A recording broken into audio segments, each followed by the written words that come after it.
On a Alan qui est avec nous, qui réagissait à la mère de Lola, qui a pris la parole. Cette dame a tout détruit, tout ce que j'avais, ma fille, mon mari, notre boulot, tout a volé en éclats. Elle n'aurait pas dû être là, tout le monde le sait, ça renforce ma colère. Les jeunes ne sont plus en sécurité. Il faut aussi que les gens qui n'ont rien à faire chez nous restent chez eux. 84% des Français favorables à l'emprisonnement de tous les étrangers sous OQTF.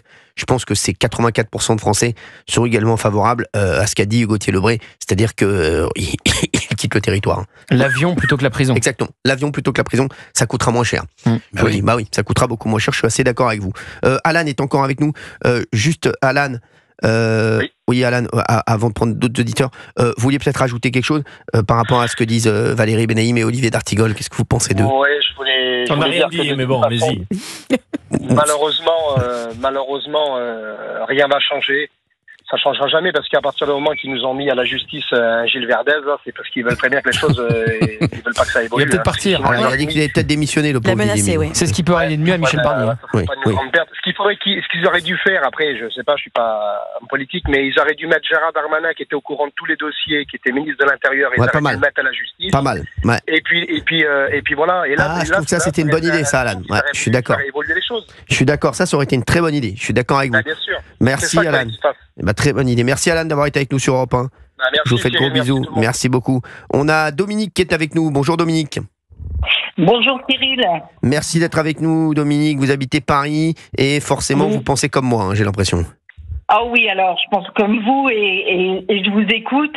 J'ai pas 20 ans. Je fais pas partie des jeunes, je suis une retraitée de 63 ans. Vous êtes toute jeune, vous avez 63 ans, c'est jeune, 63 ans, Dominique. Oui, mais complètement. Et qui vous écoute. Donc Cyril, avant de parler des OQTF, merci de nous protéger vos écouteurs. Merci. Parce que on vous écoute, on est là et on a le droit, on n'est pas des délinquants, on a le droit d'exister, donc on est important aussi. Exactement. Alors pour revenir sur les OQTF, oui, complètement d'accord aussi avec vous. Il faut que la majorité reparte en avion.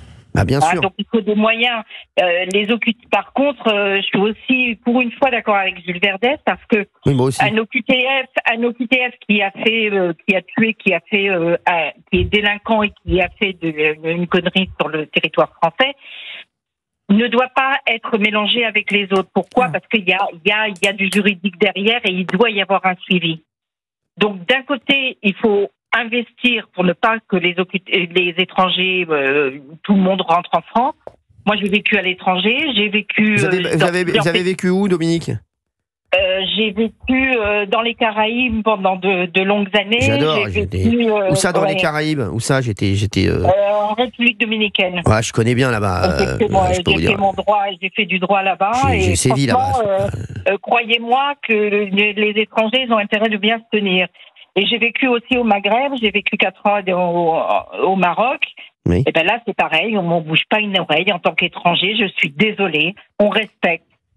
Mais c'est sûr, mais Dominique, on est montré du doigt très vite. Dès qu'on fait une connerie, les gens ils font pas des cadeaux, ils prennent pas leur téléphone pour faire des menaces anonymes. Quand vous êtes étranger dans un pays, vous avez intérêt de vous tenir parce qu'ils vous le font savoir. Bien sûr, Dominique et tous les auditeurs d'Europe 1 qui nous écoutent, il est 17h07, on est en direct.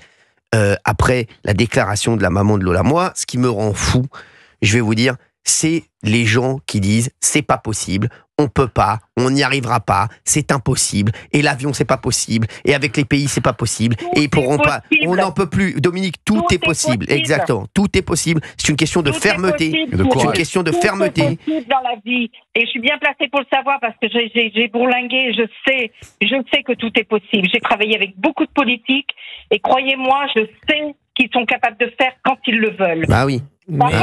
Mais madame, on va... Attends, oui, alors je suis d'accord avec vous. Oui, ils sont tous d'accord, mais ils veulent rien faire, Valérie Benaïm et lui. C'est faux, mais ce n'est pas grave. Oui, c'est complètement faux. Non, mais c'est faux, mais ce n'est pas grave. Mais on va avoir la vérité des prix. Pourquoi ? Parce que le nouveau ministre de l'Intérieur, Bruno Retailleau, a indiqué, notamment concernant l'Algérie, écoutez, maintenant c'est simple, un laissez-passer consulaire un visa. Parce que bien évidemment, les avions peuvent décoller, mais pour qu'ils atterrissent, il faut qu'il y ait un laissez-passer consulaire. C'est tout simplement la réalité. S'il vous plaît. Donc, Olivier D'Artigol et Valérie Bénaïm. On va voir. Non, Cyril Hanouna. On va voir si c'est possible. Si le ministre de l'Intérieur je vais vous dire quelque arrive à atteindre son objectif. Le ministre de l'Intérieur, je vais vous dire, le ministre de l'Intérieur, et je suis bien placé pour le savoir, vous savez que j'étais proche de Gérald Darmanin, donc Gérald Darmanin, j'ai déjà parlé à Gérald Darmanin. Gérald Darmanin, sachez-le, seul il peut rien faire. Croyez-moi. Donc voilà, il peut rien faire, le ministre de l'Intérieur. Donc là, vous dites mauvais exemple. Déjà, vous connaissez pas le dossier. Il a annoncé. Il peut rien faire. Bien sûr que je connais le dossier. Vous connaissez pas le dossier. Mais alors, c'est les relations diplomatiques. C'est le chef d'État. Mais oui, c'est le chef d'État justement. Donc si Emmanuel Macron fait rien, Monsieur de Retailleau et le ministre de l'Intérieur pourra rien faire. On va se retrouver dans un instant. Vous restez avec nous sur Europe 1, 01 80 20 39 21. Mais je vais vous dire, le ministre de l'Intérieur sans le chef de l'État, il peut rien faire. Donc déjà, mauvais. Je vous le dis, vous êtes à côté. Je vous le dis, c'est sûr. À tout de suite sur Europe 1. 16h, 18h.